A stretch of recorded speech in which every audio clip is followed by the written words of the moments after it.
Yes guys, welcome back to GBFC. Today I want to talk about Cole Palmer. Is there a wider issue? He went another match yesterday without scoring, and I personally don't think he played very well. I want to talk today about positional play. I want to talk about Enzo Maresca's style of football and how yesterday it was a very emotional ending to the match, but this was the halftime scenes inside the Chelsea end as Maresca walked off the pitch.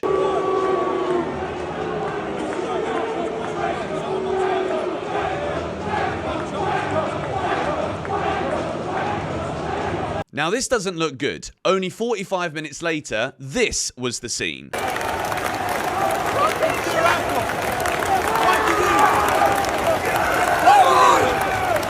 And you could say, well, Chelsea fans, we might just be impatient. I don't think it's that. I think at the moment we're dealing with a massive discord between what is actually happening in terms of results, what fans' expectations are with the way that the club is being ran, and fundamentally, how they have spent £1.5 billion, yet still, this season, in a Premier League that has been dominated, really, by inconsistency and Liverpool running away with the title. The relegation scrap isn't even a scrap because all the teams that came up have gone straight back down. So in the middle of all of this, you've got a bunch of teams that haven't really taken the initiative, and with 5 matches to go, it's all to play for in the Champions League places, and there's a lot of mediocrity towards the bottom of the table. Now, when it comes to Chelsea, Enzo Maresca came in at the start of the season having only ever really won the Championship at Leicester. So a lot of people would say he's a Championship level manager. He's worked under the tutelage of Pep Guardiola. Now, I'm always a firm believer that if you want the best, you get the best. And Enzo Maresca, having only ever won the Championship, he isn't the best manager in world football. But in terms of like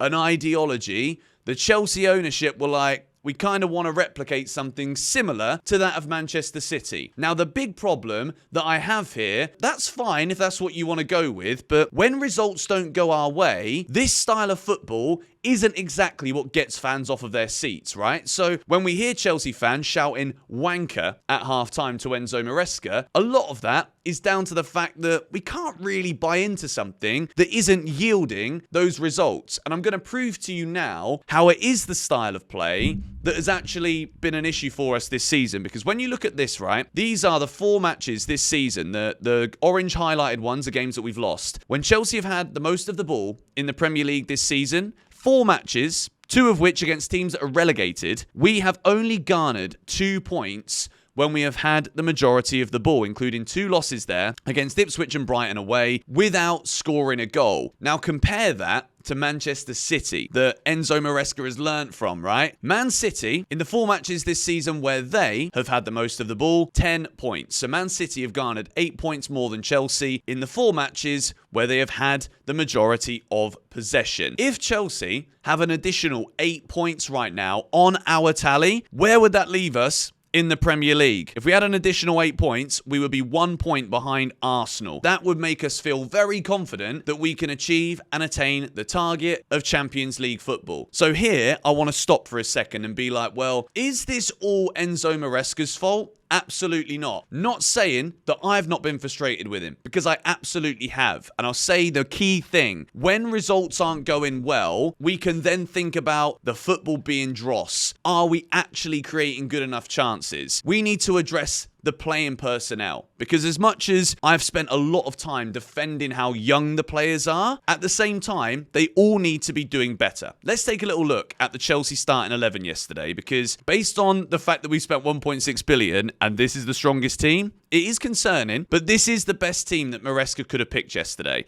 Sanchez in goal. First issue. This man has made errors leading to opposition goals this season that have inevitably led us to drop points. If you've got an elite goalkeeper, this isn't as big of a problem. And again, message to the ownership, get us an elite goalkeeper, please. The back line, Reece James, I wanted him back in the team. He did make an error yesterday. Chalobah, Colwill, Cucurella, Enzo, Caicedo. Then you got Madueke, you get substituted at halftime. Palmer, Neto, Jackson. 2 players that have scored and assisted a lot this season for Chelsea are Cole Palmer and Nicholas Jackson, both of which the goals have completely dried up. It's double figures games for Palmer and double-figure games for Nicholas Jackson. Let's talk about Cole Palmer for a second, because a lot of people have said that Enzo Maresca has stifled him, that he's not got the free rein. And I would say that this kind of proves that that isn't true, because you can see he's absolutely all over the pitch here, with a free rein to roam wherever he wants to. And I think right now with Palmer, he's become a victim of his own success in the way that the levels last season were so high that even this year, 22 goal and assist, like the involvements are still high, but the drop-off is still so stark. So many would argue Chelsea are heavily reliant on Cole Palmer. We still are, clearly, because when he's not delivering, we're dropping points. And you can see yesterday, the numbers, they're not dreadful. In terms of what we know that he can do, you can see from the eye test that Cole Palmer isn't quite on it. Now, if we take a look at this is another key thing I want to focus on here. This is Cole Palmer this season, highlighted in orange. Progressive passes received. That's where he gets the ball further up the field. 164 times this season.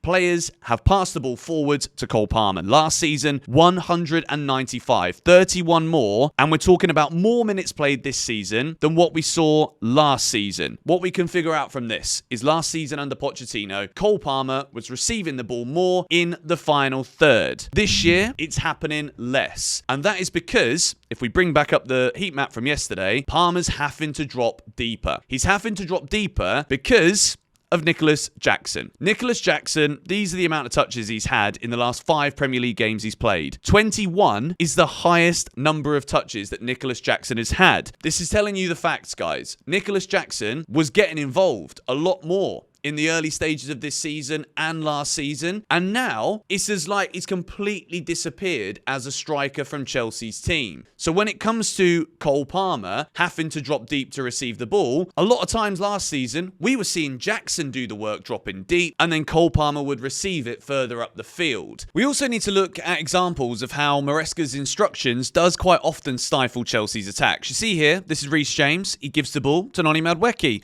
And instead of Reece James making an overlapping run here around Robinson, or on the inside underlapping Robinson, Reece James kind of just stops when he gives the ball to Noni, doesn't go forward, and he sits in that inverted defensive midfield role that Enzo Maresca is so certain that we have to play every single game. What this does is it means that this player here doesn't end up tracking the Reece James run, because there isn't a Reece James run. So in the end, Cole Palmer is in a position where he's basically blocked off by 2 Fulham players in the box. And I think this is where we need to talk about how Chelsea need to utilise the fullback overlapping or underlapping more. Because this is a prime example early in the game here where you've got the potential for an overload, but you don't get it because of how Maresca is saying to the players, this is the role, don't do anything other than this. Don't use that intuitive thought that you know Reece James has got that. You know what Reece is thinking here. Based on the footballer that he is, he's like, look at all that space I've got to run into. You can see my cursor. There's that. There's so many options. And then that would free up Cole Palmer even more. So instead of Noni Madueke then having to put the ball into Jackson, who we already know is totally out of form, you then can give it to a more free Cole Palmer in a position where he's more likely to score. We are not getting the ball to the players that can do the damage in the best positions. And even when we are, those individuals are struggling to hit the back of the net and we're struggling to score. But in terms of homing in on what the main thing is here, right? This for me is the most damning statistic of the season.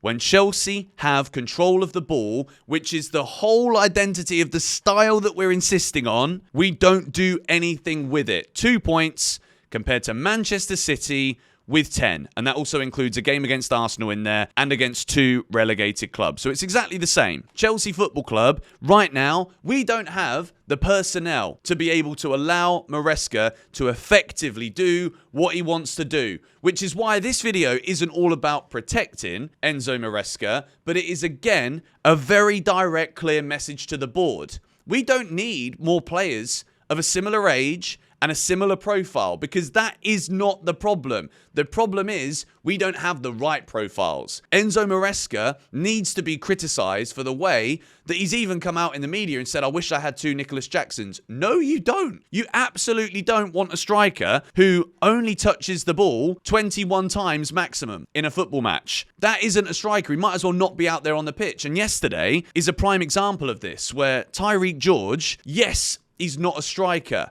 Yes, he's playing out of position, so slightly hypocritical. We don't want players playing out of position, do we? I don't know, but we don't have any other options. So Tyreek George comes in and immediately strikes the ball with some venom, with some precision. It goes in the bottom corner and it invigorates Chelsea. And last night, yesterday afternoon, sorry for you lot, we had 10 minutes where we were like, okay, we're going to be serious now. And was those 10 minutes rigid, structured, positional play? I'm inclined to say no. And again, if we look at this here, this is, again, slightly backing up what I'm saying here. When we don't have the ball, 47% against West Ham away, we win 3-0. 41% possession against Brighton at home, we win 4-2. And obviously you expect sometimes against the good teams like City, Villa, City again, we don't have the ball and we lose. You expect that sometimes in football. Possession isn't everything, but it's what you do with it that counts. And this is why, if Maresca does get Champions League football, and if Enzo Maresca stays and remains the Chelsea manager, if we don't go out there and buy him an elite clinical goal scorer, we're going to end up with the same flipping problems. This time next season, we'll be talking about the same conversation. And I'm trying to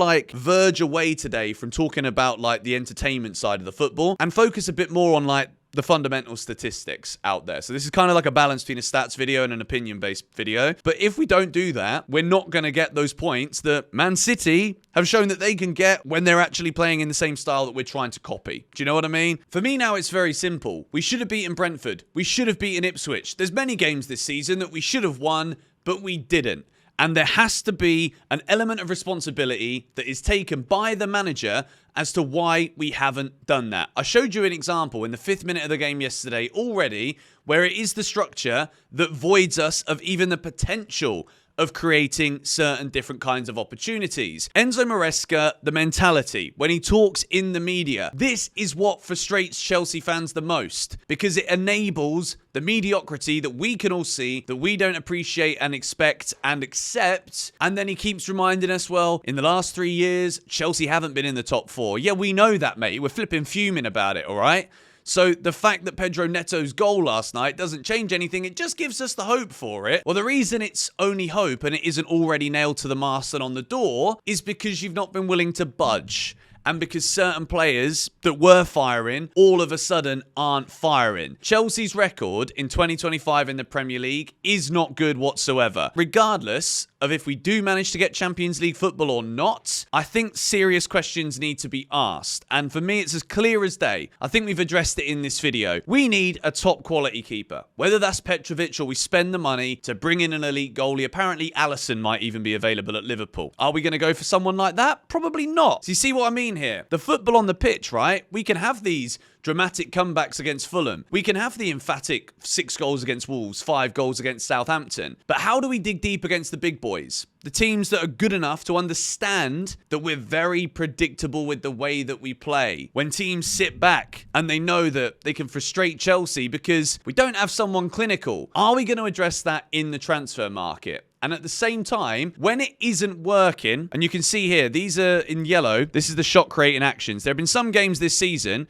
where Chelsea have created loads. Even the top 2 there, Ipswich and Bournemouth, we didn't win those games. But in the games where we're not creating anything, where is that creativity going to come from? If we're not going to ever budge away from the plan, how are we ever going to dig deep and find the moments? We did it yesterday. And this is why I wanted to make this video, because we can do it. But in terms of the context of a bigger, longer season, you need an elite goal scorer and you need a top goalkeeper. And I'm not going to blame Sanchez for yesterday. It's a good goal from Iwobi. Don't think he should have saved it, could have saved it. You never know. Maybe he could have. Who knows? If we look at the season as a whole, I think we've addressed it today. Too many moments where it's the small, minor details. We don't help ourselves when it comes to just this my way or the highway that Maresca seems to have. Yesterday, we budged from it a little bit. We got the results. The West Ham win earlier this season. The Brighton win at home. It was different. We played different. We won the games. We won it by 2-3 goals. Maresca's got to adapt and he's got to evolve if he wants to take this Chelsea team to the next level. It's as simple as that. I don't care how we do it between now and the end of the season. Champions League, it's that or bust for Maresca for me, because the football hasn't blown me away. I don't have the belief that the club itself are going to buy the right players to be able to make this style of football work. I don't believe that, because I don't think As much as they say, oh, we look at the data, you also, the data doesn't show you the ages. The data doesn't show you that when things get tough, there isn't the experience of older players to bring the group together. Yesterday against Fulham, we got lucky. We played really badly for 83 minutes. Tyreek George, beautiful finish, and a Neto blaster at the end of the game. Can't keep relying on moments like that, because the mentality for most of the season hasn't been one of dig deep, grit winners.